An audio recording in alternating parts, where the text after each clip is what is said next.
Hello everybody and welcome back to another episode of the Director of Football Sabotage with Livorno. So in today's episode we have of course got the summer transfer window to review, and our Director of Football, it seems like he always sells two. So before we get into the outs and ins, there was one player who looked like he will be leaving the club on the final day of the transfer window, which is today, and it was Cesar Altener. Bayer Leverkusen came in with a £41.5 million offer, potentially rising to £60 million, but he rejected the contract, even though I was starting to put in plans in place to replace him should he leave. But he hasn't left, he is still at the club, and he will be in the first team going forward. But he's the summer transfer activity. We have sold £95 million worth of players and brought in £83 million worth. Now, the two players who I would rather my Director of Football didn't sell, but actually did leave the club this time, was David Mammarella and Dragomir Milenkovic. Mammarella went to Southampton for £45 million, potentially rising to 55. I mean, it's a decent fee for him. I think he was worth about 40 million when they did come in from him, and he was our third choice striker, and he found his game time very limited last season due to the form of Ralovic and Pons. So I guess it wasn't the worst deal in the world, but I would still rather he kept him at the club. He is an Italian striker, obviously helps with registration and things like that. But so I am sad to see him go, but it wasn't the end of the world, and I think we've replaced him quite well. The same can be said of Dragomir Milenkovic, although he did turn down Hertha Berlin not last season, the season before, for £64 million. He's now went to Real Madrid for £30.5 million, potentially rising to 37. Now, finance-wise, this was a much poorer deal than the Mammarella one. I think he was worth about 38, I think, when they did come in for him, so they barely reached his value once all the clauses and stuff were paid. But my Director of Football accepted it anyway, and he has left the club and joined Real Madrid.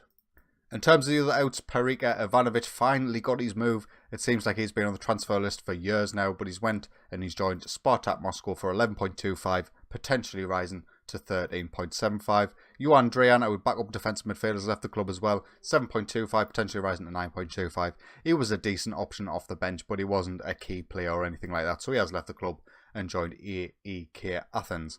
In terms of any of the other outs, there's nothing really major going on in terms of the loans and stuff. No massive player. Lucas Rahak was like our fifth choice centre-half. He's went on Pescara on loan. He's the only fee-paying loan that we're getting. So in terms of the outs, the rest are just youth players. So in terms of the ins, it's been another frustrating period in one position in particular, centre-half. So we've lost our three main centre-halves in the space of 18 months. Each transfer window, we've lost one at a time. And at the minute, there's just nobody around who's willing to sign for us at a reasonable price for a reasonable wage. So we did end up going to the loan market once again for our first choice centre-back. It's Jorge Saavedra, however you pronounce his name. He's a Mexican centre-half on loan from Manchester United. Now, I was actually interested in signing this guy permanently, and he was transfer listed at £51 million, and it was a bit too much for me to stomach. We didn't have the money for a starter, and yeah, 26 years old, he's obviously got his prime years ahead of him, but if I'm going to be spending the big bucks, I want someone who I can see still being at the club 10 years later, and obviously he did not fit that bill. But Man United, we went in for loan instead rather than the permanent signing, so we're not paying anything in terms of a monthly fee to Man United, and we're only paying 40 grand per week of his 135 grand per week wages. So I think we've got one hell of a deal there. He's a very, very good, talented centre-half, and he will slot in nicely next to Zango. Next up in was Michael Young, fee-paying loan. He's another centre-half, and I just needed someone in to sort of fill out the squad a little bit. We were a little bit light at centre-half, so he's brought in, and I wouldn't imagine he's going to get much game time. João Soares was a free transfer. He's a young centre-half from Portugal. He's went out on loan to Sevilla. Hopefully he can improve massively. He's physically very well rounded. He's got the 20 determination, which you always look for. And technically he's okay apart from his heading, so we'll see how he progresses out on loan. Alfredo Tavelli was one my head of youth development brought in. Absolutely terrible Italian striker. Not much potential there. Stanimir Stoichev was one I signed for £2.5 million. He's a Bulgarian striker. He is still currently sitting in the first team squad. I am actually going to move him to the under-20 squad for now. I think he looks like a fantastic striker, and hopefully he will improve massively. He is listed for loan, but nobody has come in as of yet, so we'll see how the rest of that goes. and our two main signings. So we signed Ronald Weber from Arsenal for £21.5 million to replace David Mammarella as our third choice striker, and I think it was definitely an upgrade. This guy could potentially be in the first 11 over Ralovic maybe. So it is going to be an interesting battle between them two to see who gets into the first 11. But I think for £21 million, I think it was a bit of a bargain. Physically, he's absolutely fantastic. Mentally, he's really well-rounded as well. Even his technicals, although he hasn't got the finishing first touch dribbling that high, his technique's 19. And that's not something we usually go for in terms of our strikers. So I think he's an absolutely fantastic player, and I'm going to give him as much game time as possible. And finally, Andrea Pizzulo was signed to replace Dragomir Milenkovic. Now, Dragomir Milenkovic was our third choice central midfielder. This guy's probably going to come in as our first choice. So when this deal was going on with Milenkovic, I noticed Barcelona went in for Pizzulo for £58 million flat. He was worth like about £50 million, I think he was worth at the time as well.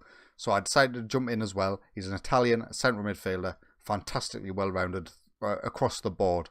You know, physically he's brilliant, mentally he's fantastic. His passing's great first touch. He's that proper creative player in the centre of midfield that will probably lack a little bit. In the fact that he was Italian, he's 25 years old, he's already got 20 caps for Italy. He's going to be a mainstay in the Italian squad, I would imagine, going forward. And I think, not overpriced, but we did spend a lot of our budget signing this guy, but I think it will be worth it. So in terms of the money left, there's only £20 million left in the transfer budget with £52,000 available in the wages. A lot of our players have signed new contracts, namely Ponce did sign that new contract and Ralovic signed a new contract. So Ponce is on 170 grand a week and Ralovic is on 150. Our new signing, our new striker is on a decent wage, 165. So we've really stepped it up a gear in terms of the wages we're offering our players to try and hold on to them for a bit longer. So the January transfer window is still going on, but I don't foresee anything else happening after this game. There's only a few hours left in the transfer window. None of our major players are wanted anymore, so the transfer window is basically at an end now. Altener has rejected that deal. It was he only rejected it today, so I would have been in the market trying to scramble for a last-minute deal if he did leave the club, but he's staying, and I'm happy about it. So our main title rivals from last season, Inter Milan, are going to be the opening game of the season this season, and this is going to be the lineup that we're going to start with. Plazzari in goal, Zango and Savadera in at centre-back, Ventroni and Vasilev as our wing-backs, with Pizzulo in defensive midfield. Patrick was at the Olympic Games, I think, under-21 championships, whatever he was doing. He was away, he's come back injured.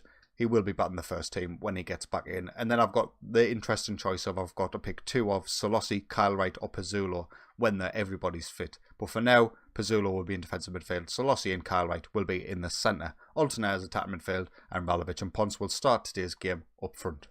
So Inter Milan coming at us with a 4-2-4, 4-2-3-1, however you would call that. 4-2-3-1 wide. There you go, the game's answered the question for me.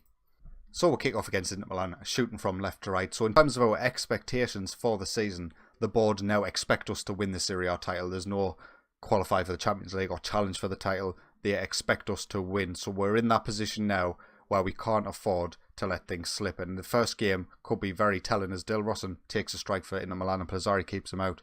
But yeah, so we've got no room for manoeuvre in terms of the league. But we did sort of run away with it last season. So hopefully we can do the same again. Although centre-half still a real major concern of mine. We started last season with Mats van der Ende and Zango.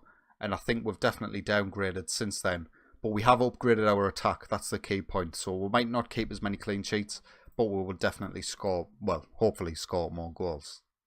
And another highlight, 23 minutes in now, Vasilev on this left-hand side gets a ball in, Ralovic is there, and he puts it in the back of the net, making his claim for the first team spot ahead of our new French striker. A great assist by Vasilev as well. Is this a bit laggy to you, or is it just me? It might just be me. Vasilev, great cross, Ralovic scores. And Vasilev's really made that left wing-back spot his own this season. I think DeMarco will definitely just be our backup. This game is definitely looking laggy on my screen, and I think it's looking the same. So if it is a bit laggy or it looks a bit weird, I do apologise for that. I'll have to reset Football Manager. I've been on it for quite a while. Ponce to Ralovic. Solossi's there. Can he put it in the back of the net? He can't. Sergio Rico keeps it out, but the chance is still alive. Ventroni. Ralovic with a pass back, and Ventroni puts it in the far post, and the keeper can do nothing at all about that. Good save by Rico to keep Solossi out, but Ralovic and Ventroni combined. The keeper didn't even react to that. It was that close towards the goal. And we go 2-0 up against our major rivals. Highlight now, Kyle Wright with a free kick. Goes just over the bar. 35 minutes in, we are really dominating this match. Now it is half time. Livorno 2, Inter Milan 0. And we are really in control of the match. And I don't see any reason to change things right now. I might try and bring on our new striker at some point just to give him his debut, especially at home. I might make that change now. Ponce's not having a great game. And although I don't want to get in the habit of taking Ponce off because he's such a difference maker, I think in a game where we're leading 2-0 going into half time, it's not too bad to do. Kyle Wright with another free kick. Sergio Rito keeps it out this time. He did get on target this time. Maybe the third one will go in the back of the net. Highlight now, and it's a corner for Inter Milan. We managed to get it clear, and Alta now with a clever pass to Ralovic to relieve the pressure, and now we can counter with pace. Alta now gets it back from Ralovic, takes a strike. He tries to go front post, probably should have went to the far post, but a decent break. Another highlight now, Vasilev with a throw-in on the left-hand side. The ball's clear to Ralovic on the edge of the box, and he turns and strikes, and Ralovic with an absolute thunder strike to make it 3-0, his second goal of the game. Alta with an assist. So if you just say it here, this looks awful. This looks really bad. Ralovic with the strike. Sergio Rito can't do anything about that. Livorno 3, Inter Milan 0. Another highlight now, Vasilev again on this left-hand side. A lot of our players seems to be coming down the left, but it is switched to Ventroni on the right-hand side. Pizzulo's Solossi takes a strike from the edge, and he gets the goal after it rebounded from Pizzulo's strike. Pizzulo has actually been accredited with the assist, which I think is a bit fortunate, but I'm glad our new signing is making a difference. So you see the strike there. Solossi with a great strike from the edge. We haven't seen much of Solossi because last season, of course, he was injured for quite a while. So I am glad to see him back because he does have that in his locker. In terms of more substitutions, we're going to bring on Petrarada for Zango, and we are going to bring on DeMarco for Vasilev to save some tired legs, and we'll see out the rest of this last 20 minutes or so. Alternate to Ralovic in the box, could have had his hat-trick. Another highlight now with only 8 minutes remaining in the match. We are currently in possession. We are being pressured by Inter Milan, but there's so much space if we can manage to switch the play.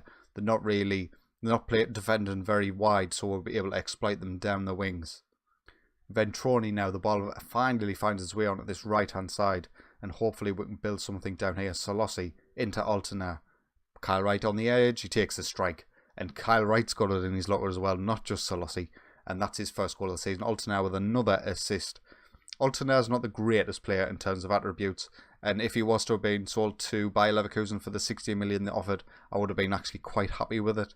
But in terms of his pure output, last season was fantastic. And going by this game today, it looks like it might continue this season.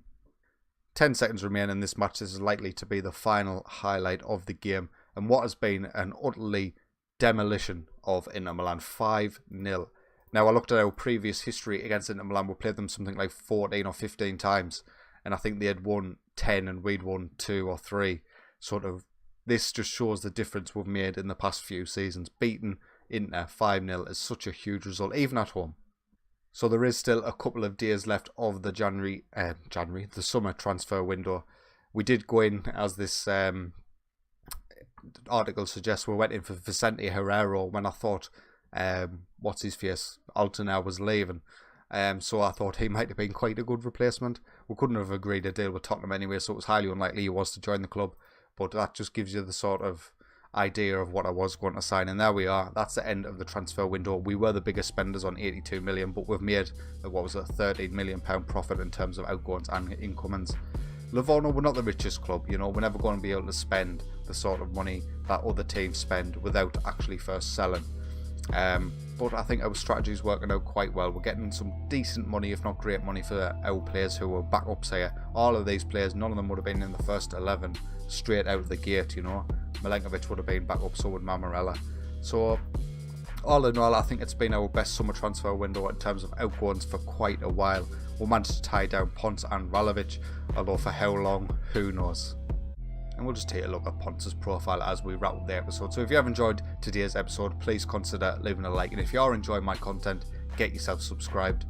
But until next time, take it easy.